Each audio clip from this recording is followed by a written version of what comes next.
I spent years climbing mountains that weren't even mine to climb.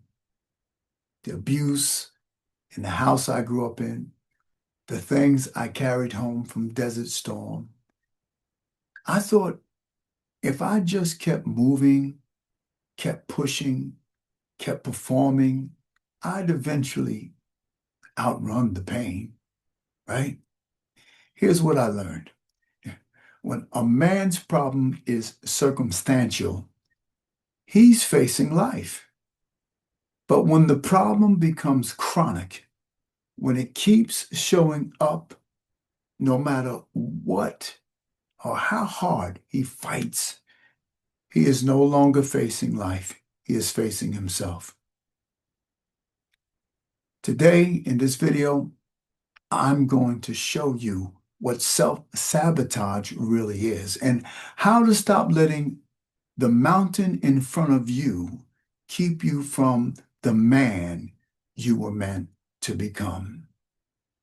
And before I go any further, let me be plain about who I am.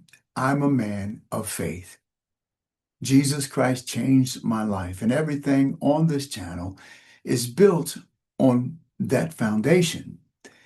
And so in the Bible, in Zechariah 4, verse 7, the prophet says, "What are you, O great mountain?" Here's the context. The prophet is standing before a ruined city, right? The temple has been destroyed. The task of rebuilding it, of starting over from rubble, looks impossible. And in scripture, a mountain always stands for that, the insurmountable, the thing too big, too heavy, too high for a man to move on his own. Notice Zechariah doesn't ask for a plan. He doesn't beg for strength. He asks a question. What are you, oh great mountain? And that question isn't a cry for help. It's a declaration because the question points straight to the answer before the power of God. Even a mountain is nothing. That question is the whole assignment. Name it, face it, then watch it move. Brianna Wiest wrote a book called The Mountain Is You. You can purchase the book through my affiliate link in my page description. I do get a small payment for the purchase that supports the channel.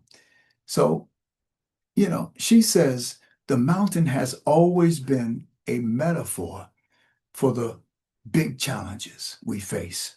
But here's the term most men miss. The mountain is not the obstacle. The mountain is the block between you and the life you want. That's right. And what's blocking you is usually what you're carrying from your past. You accumulate years and years of small wounds. We learn to adapt. We pick up coping skills. Some good, most of them just enough to survive. And those survival skills, well, they become the habits that sabotage us later. The author, Brianna Wiest, says it plainly. My mountain is the block between me and the life I want to live. So a trigger showed me my wound, right? My wound will show me my path. My path will show me my destination.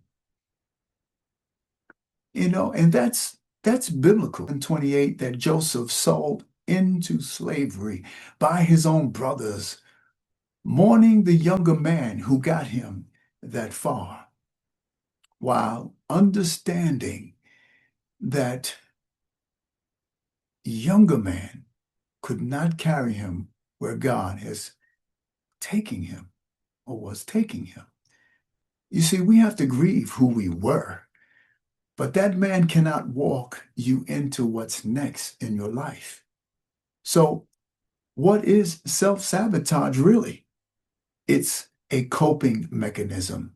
When life wounds a man, leaves him broken, unvalued, lost, failing on purpose becomes a way to feel in control. So it's better to fall on your own terms than to risk falling by trying, right? But here's the quiet line. This is the lie beneath it all, right? A wounded man starts to believe nothing he does will change anything. So he stops trying.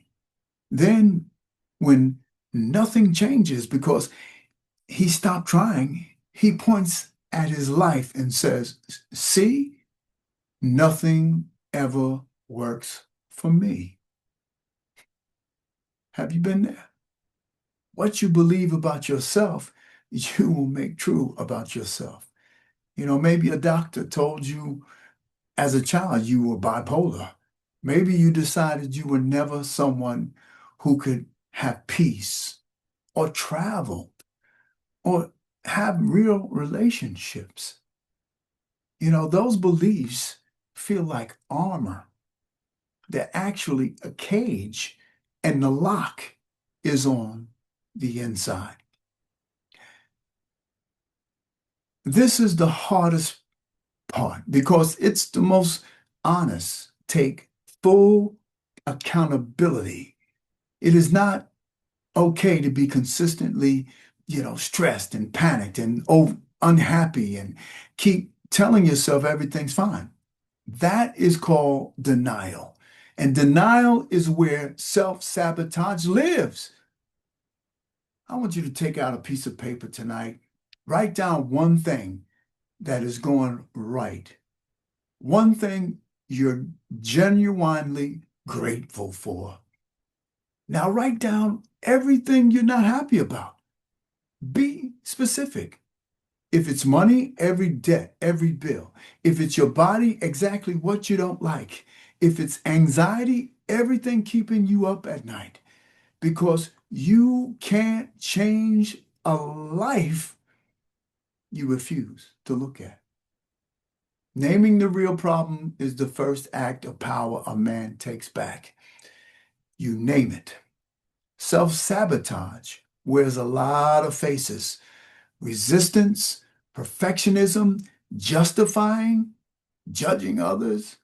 But this one, the one that hits me hardest for me is uprooting.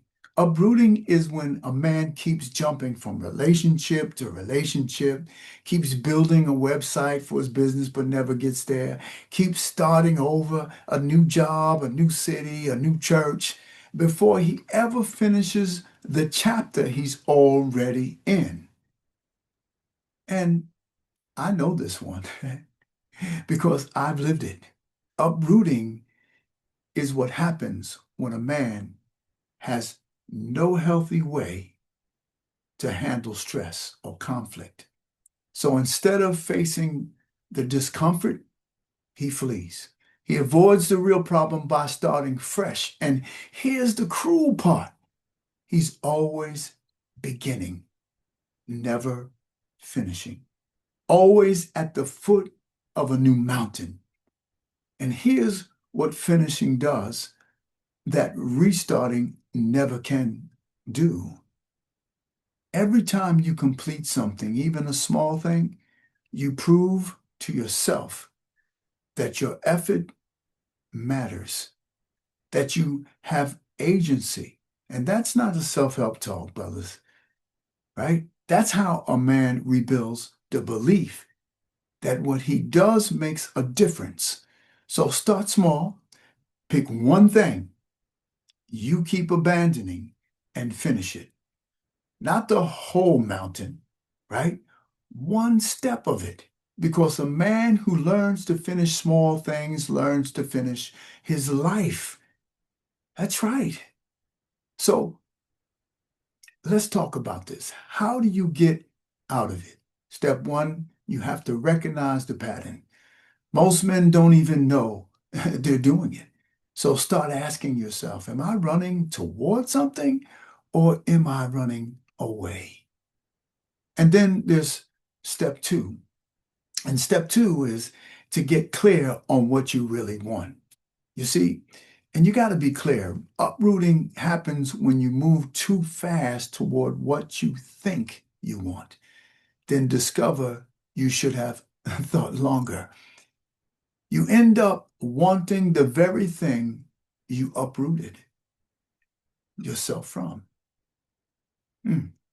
Author Brianna Wiest says, healing from this kind of pattern isn't about settling for something you don't want. It's not about staying in an unsafe place. It's about getting clear on the right path, then making a plan for how you and your family or your loved ones can thrive, not just survive. And here's the part most men skip. You don't heal at this alone. The people God puts beside you, a brother, a coach, a church, they aren't a luxury. They're part of the medicine. And when the moment comes where you normally flee, you stay.